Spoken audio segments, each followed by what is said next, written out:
আসসালামু আলাইকুম। আজি আকৌ আৰু এটা ৰেচিপি নতুন লৈ আপোনালোকৰ ওচৰত মই তাৰমানে চিকেন 700 গ্ৰাম মান লৈছোঁ। ইয়াত বনাব লৈছোঁ চিকেনৰ হোৱাইট গ্ৰেভি। মোৰ হিচাপত মই বনাওঁ আৰু এইটো তাৰ কাৰণে মই যোগাৰ লৈছোঁ পিঁয়াজ 2টা মজলীয়া আকাৰৰ, আদা নহৰু এইখিনি লৈছোঁ। এয়া নহৰু 4 খিলা 5 খিলামান আৰু আদা এইখিনি 3 খিলা 1 খিলা এনেকৈ কাটি লৈছোঁ। আৰু ইয়াতে মই কেঁচা জলকীয়া 3টামান টুকুৰা কৰি লৈছোঁ আৰু কাজু লৈছোঁ। ইয়াত অকণমান গৰম পানীৰ সৈতে আপোনালোকে ভিজাই ৰাখিব। কাজুটো প্ৰায় 15-20 মিনিটমানৰ কাৰণে ভিজাই থ'ব। এই বস্তুটো মই মিক্সিত মাৰি ল'ম কাজুটো। এতিয়া এইটো কৰি আছোঁ, আপোনালোকক দেখাই আছোঁ। এতিয়া চিকেনখিনি মেৰিনেশ্যনৰ কাৰণে মই দৈ লৈছোঁ। টক দৈ ল'ব, পানীত থকা নিদিব। টক দৈ লৈছোঁ, 3 চামুচ দিছোঁ ইয়াত দৈ। সোৱাদ অনুপাতে নিমখ দিছোঁ। আৰু এয়া মই 2 খিলা নেমু লৈছোঁ। নেমুৰ ৰস দিব, আৰু নেমু নাথাকিলে আপোনালোকে ভিনেগাৰো ইউজ কৰিব পাৰে। ভিনেগাৰটোৱেও ভাল কাম কৰে। আৰু মাংসখিনি এটা কথা মই আপোনালোকক কৈ দিওঁ ভিডিঅ'টোৰ জৰিয়তে, যিকোনো মাংস বনালে আপোনালোকে ভিনেগাৰ নহ'লে বা অকণমান নেমুৰ ৰস আৰু নিমখৰ সৈতে ধুই ল'ব, যাতে মাংসৰ তেজ, মাংসৰ গাতে লাগি থকা কিছুমান বস্তু পটককৈ আঁতৰি যায়। সেইটো বস্তু বনালে ভাল, মানে ধুলে ভালকৈ ধুবলৈ অলপ ভাল। সেনেকৈ ভিনেগাৰৰ সৈতে ধোৱাটো বেছি প্ৰিফাৰ কৰোঁ মই। আপোনালোকে ধুই ল'ব। এতিয়া কাটি থোৱা জলকীয়াখিনি দিছোঁ ইয়াতে দি পেলাই এইখিনি মই প্ৰায় আধা ঘণ্টাৰ কাৰণে মেৰিনেশ্যনৰ কাৰণে থৈ দিম। যিমান দেৰি থয় ভাল, এঘণ্টা হ'লে বেছি ভাল বাৰু। মানে নেমুটোৰ সৈতে গোটেইখিনি বস্তু মিহলি হৈ যায়। আৰু মেৰিনেশ্যনৰ সময়ত নিমখৰ সৈতে মেৰিনেট কৰিলে বহুত বেছিয়ে ভাল হয় বস্তুটো। এয়া মেৰিনেশ্যন হ'ল মোৰ। এতিয়া মই এইখিনি আধা ঘণ্টাৰ কাৰণে থৈ দিম। তাৰপিছত চাই থাকক আপোনালোকে। মেৰিনেশ্যন হ'ল মোৰ আধা ঘণ্টাৰ পিছত আহিলোঁ আকৌ। ইয়াতে চাওক, পিঁয়াজখিনি মই এনেকৈ মাৰি লৈছোঁ মিক্সিত। আদা নহৰু পেষ্ট বনাই লৈছোঁ। আৰু চবতকৈ ইয়াৰে ইম্পৰ্টেণ্ট ইনগ্ৰিডিয়েণ্টছ হ'ল ইয়াত কাজুখিনি। মই কাজুখিনি এনেকৈ গৰম পানীত তিয়াই ৰাখিছিলোঁ 10 মিনিটৰ কাৰণে। এতিয়া মই মাৰি লৈছোঁ। এয়া চাওক, আপোনালোকে দেখিব পাৰে চবতকৈ ইম্পৰ্টেণ্ট বস্তু হয় এইখন ডিছৰ। চবতকৈ এই বস্তুটোৱে মানে তৰকাৰীখন বৰ দেখিবলৈ ধুনীয়া কৰে আৰু খাই পেলাই আপোনালোকেও খাই চাব। এতিয়া চাওক, মই কেৰাহী গৰম হ'ব দিছোঁ। ইয়াত গৰম হ'ল মোৰ। এতিয়া চাব, ৰিফাইন তেল অকণমানৰ লগত, অকণমান ৰিফাইন তেল, বেছি নহয় দেই। ইয়াত আপোনালোকে বাটাৰো দিব পাৰে। মই বাটাৰৰ সলনি মই ঘিউটো বেছিকৈ দিওঁ। আৰু এইটো বস্তুত মই ঘিৰে বনাইছোঁ। মই ঘিউ দিম ইয়াতে, ঘিউ এড কৰিম। চাব,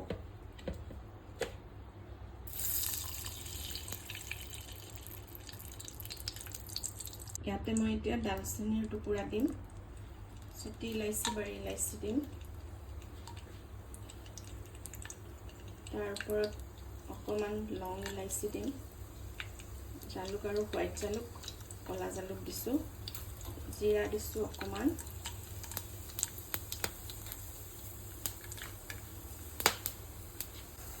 এয়া এতিয়া যেতিয়া এইখিনি মছলা ফুটিবলৈ ল'ব, তাত পিঁয়াজখিনি দিব। আদা নহৰু পেষ্ট,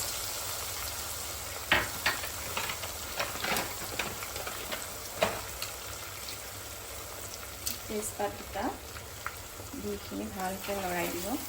মছলাটো তেলত ভালকৈ ভুনি ল'ব। মছলাৰ গোন্ধটো নাইকিয়া হ'ব। আপোনালোকে বাটাৰো দিব পাৰে। বাটাৰেদি দিলেও বেয়া নালাগে বস্তুটো। মই অকণমান ঘিউৰে বনাওঁ। ঘিউ আৰু ৰিফাইন তেলটো মিক্স কৰি দিওঁ। তৰকাৰীখন খাবলৈ গোন্ধটো বৰ ধুনীয়া হয়।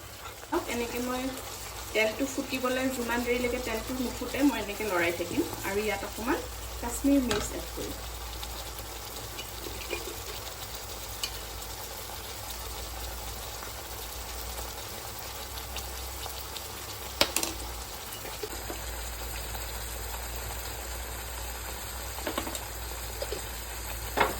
মই ইয়াত ধনিয়া নিদিওঁ, ধনিয়া নিদিয়াকৈ বনাওঁ ইয়াতে।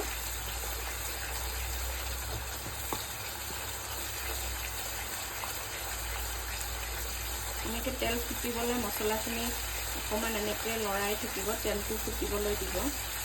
মছলাৰ গোন্ধ এটা থাকে, সেই গোন্ধটো নাইকিয়া হৈ যায় আৰু।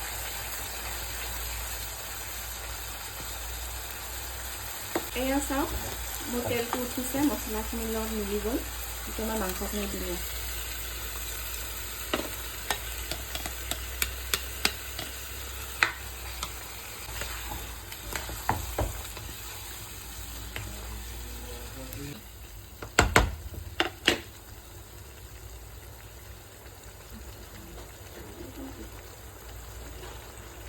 ঢাকনি লগাম।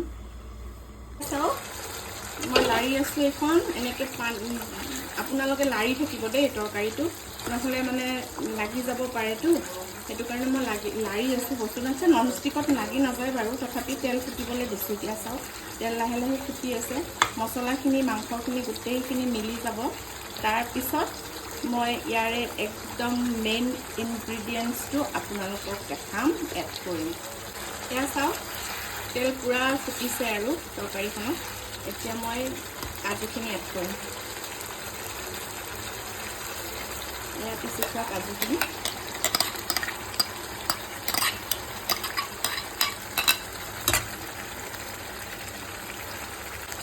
মই যেতিয়া মেৰিনেশ্যন কৰাৰ সময়ত নিমখ দিছিলোঁ, তাৰপিছত কিন্তু মই নিমখ দিব লগা হোৱা নাই। আপোনালোকে চাই ল'ব তাৰে মাজত, যদি তাৰ সোৱাদ অনুপাতে আপোনালোকৰ নিমখটো আপোনালোকে দি চাই ল'ব। আৰু ইয়াত মই অকণমান চেনি ছটিয়াই দিছোঁ।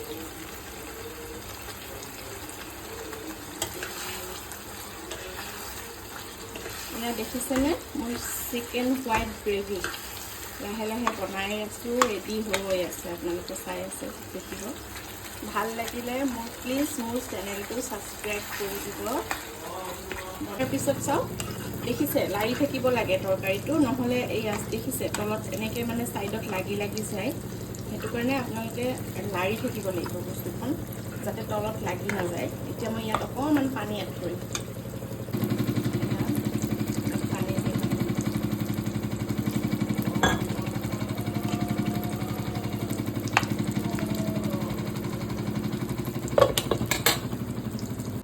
এয়া চাওক পানী দিয়াৰ পিছত এনেকৈ গেছটো অকণমান কমাই দি পেলাই মই লাৰিছিলোঁ।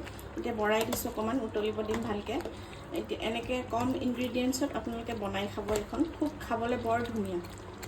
অকণমান আকৌ পানীটো নাইকিয়া হ'ব লাগিব, ঢাকনিখন লগাই দিব। কম গেছত দিব, অলপ কম গেছত বস্তুটো হ'বলৈ দিব তৰকাৰীখন। এয়া মই গেছটো অকণমান বঢ়াই দিছোঁ, আৰু ইয়াত লগত মই কচুৰি মেথি অকণমান এড কৰিম। সেইটো অপশ্যনেল হয়, কোনোবাই দিলে দিব, আপোনালোকে নিদিলেও নাই। মই ভাল পাওঁ ইয়াৰ গোন্ধটো, সেইটো কাৰণে মই এড কৰোঁ চবতে। কচুৰি মেথি দিয়াৰ পিছত অকণমান লৰাই চৰাই নমাই দিব, বাছ ৰেডি। মোৰ chicken white gravy is ready. Thank U.